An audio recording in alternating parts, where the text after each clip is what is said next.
Hi everybody! Welcome back to my channel. Today is a beautiful snowy day where I live.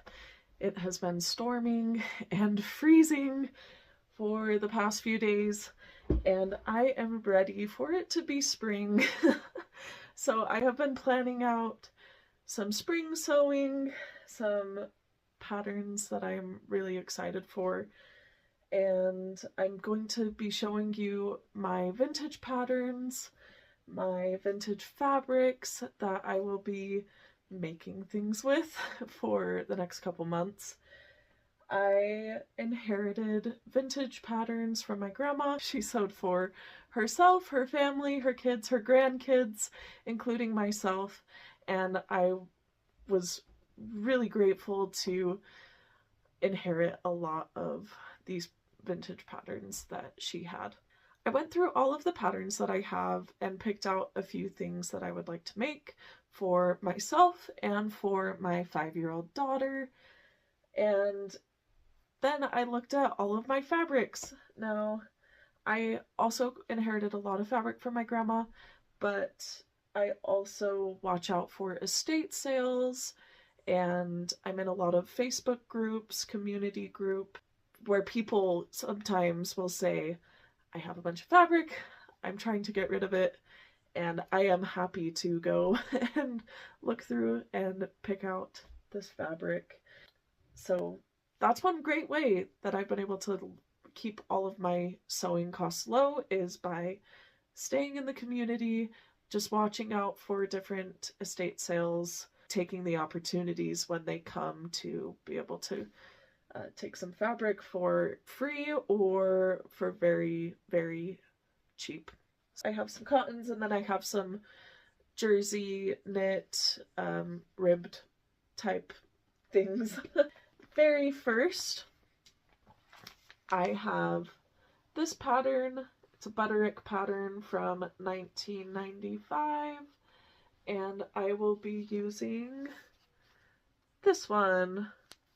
This girl right here on the end, this little romper overall dress thing. I have used this pattern before. I used the smaller size. That's something super great about my grandma, is that when she bought patterns, she would buy all the different sizes because she liked to make matching sets for her grandkids and her kids. So this is a 1995 pattern. I'm guessing that my grandma at some point made one of these for me or for my sisters. And yes, I've made this one before in the size 2 for my daughter when she was 2, but she's 5 now, so now I will be using this pattern that is for 5 and 6. Okay, and then the fabric for it is this super cute heart floral almost. I thought that would be super cute as a church dress. Next up is another 1995 pattern. This has a bunch of different styles of overalls, some gathered at the ankles, some loose and flowy, but my daughter fell in love with this red one right here. It's a lot more circular and flowy than this one. So this one might be more of like a play dress. And the fabric that I'm going to use is this red, because again, she really liked the red pattern dress picture, and this will be really fun to make it into a chevron type pattern for that center front seam. It can match and be mirrored. I thought that would be really, really cute with this bias stripe. And next, I have been wanting to do something with this fabric for so long, and I haven't had quite the right project for it.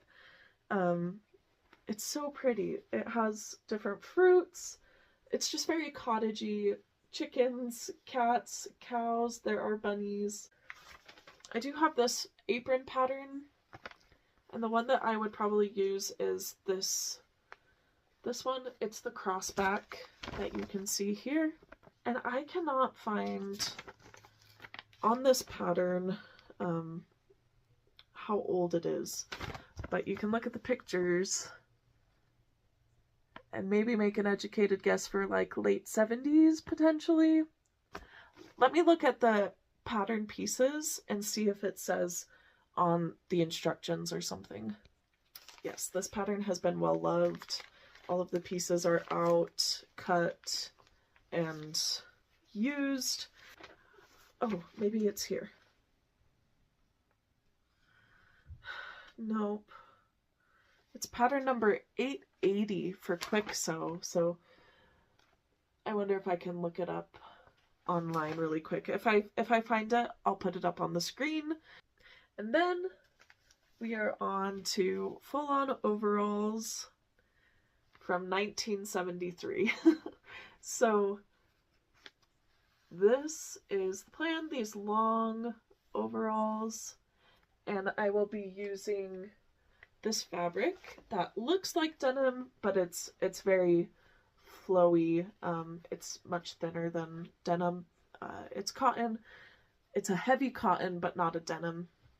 And so I'll try this first, and if I like the pattern, and if my daughter likes the pattern, then I might use some of the actual denim that I have to make full-on denim overalls. Again, 1973 pattern. Look how cute this little romper is with the ruffles. You could probably find that in Target right now. And last for the cottons is a Simplicity pattern, 1996. So this is just a few different variations on a front button gathered almost A-line skirt. I really like these flutter sleeves. I'll do a dress that goes mid-calf because I am a mid-calf skirt girl. And for this one, I'm using this fabric. It's a cream and it has printed flowers on it. It's not my favorite fabric just because the flowers are only printed on. And so this will kind of be a mock-up, but when I do mock-ups, I still use fabric that I would be okay to wear, so that I don't have to waste anything. So I guess that's not a proper mock-up, but it's a test. Really, it's a test. And if I like it and it works out well, then maybe I'll make another one of these dresses. So now we are on to the knits, the stretchy fabrics. First, this Kwik Sew pattern. I don't know how old it is because it's using Roman numerals here. So I will look that up and I will put it on the screen. It's basically a t-shirt but with a little bit of a peplum on it.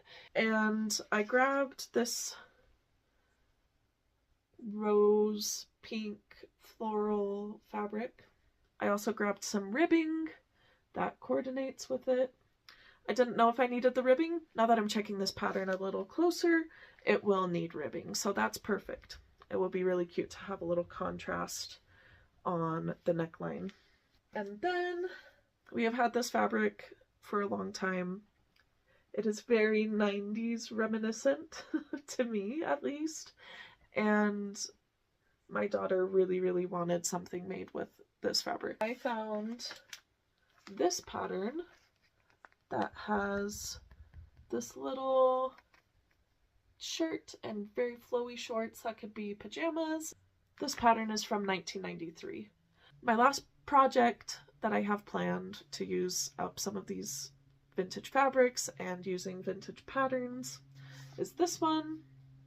This is another Kwik Sew pattern with Roman numerals that I don't know how to read. This is just a nightgown pattern. I can probably wear it around the house. I might even just modify the sleeves a little bit, and then I could maybe even wear it while I'm working from home. I'll make this longer length. Again, I like the longer length dresses, and I'm using this fabric, really more of a silky, I don't know what material it is, and it will be perfect for a project like this. And there we have it. I am really excited to get working on this. I'm really hoping that I can get these done, but we'll see what time allows and how much I can do. For now, I think the first thing that I want to do is work on these aprons because my daughter does not have an apron. I have a little update on the apron. I made this crossback apron for myself, and I did not follow the pattern instructions. I did 2 layers, sewed them together, wrong sides together, and then flipped them out so it's completely reversible besides the buttons, and I probably won't really reverse it, but this gives a lot of stability and, you know, makes it a more sturdy apron than just having a plain cotton. I also changed how I did the pocket. I put this smaller section so that I can carry crochet hooks, and this section I can keep yarn in. So it can be kind of a crochet working apron to kind of keep the fibers from the yarn off of me. And my daughter loved it so much, she wanted her own, and I didn't have a way to make it the same, but I actually found in my stash of patterns, I found this pattern from 1970. This pattern is 1972. And then after that, I will work on those 2 coverall dresses, the red one and this one with the heart fabric. I also have some modern patterns that are hiding back here that I want to work on as well. I'll be excited to share with you how much I was able to accomplish while working full-time and being a mom and all of that. If you're excited to see how all of this goes, I'd love it if you'd like this video and subscribe to my YouTube channel.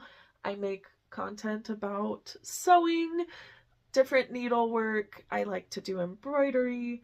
I am learning crochet. Really, I'm here to just share all of the things that I'm doing, especially how to craft and do needlework in a budget-friendly way. Thank you so much for watching. I hope you have a great day. Bye.